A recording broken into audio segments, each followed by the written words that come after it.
straat, toe sien ons dit net aan die kant. Ons buurmans op rit, hoe daar die rokkie aan haar leefie sit. En mees betoverende snit, en effens deurskynende wit, en haar baard is beweeg ingelid, definitief in twee gesplit, wat op en af.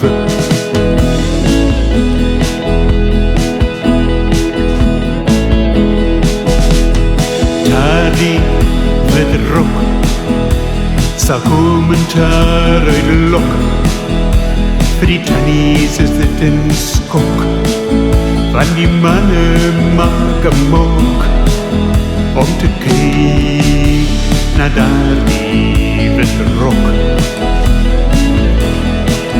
Soos die mot en die vlam, trek die wit rok my aan, en my knie word lam, hier waar ons nou in die skemerskadie staan. Waar sal ek kyk om my roe te ontwyk? Hoe sal dit lyk as ek aanhou kyk na die snit in wit, die baard is ingelid, nou daar het jy dit. Die witte rok, sal kommentaar uit die lok, vir die tannies is dit in skok, want die manne maak 'n mok, om te kyk na daar die witte rok.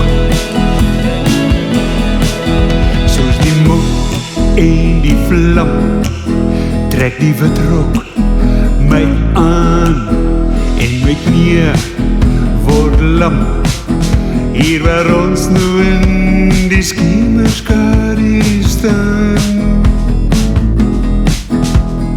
Ek en my ou maat het vir die tannies die raad, verstaan die taal wat daar die witte rok praat.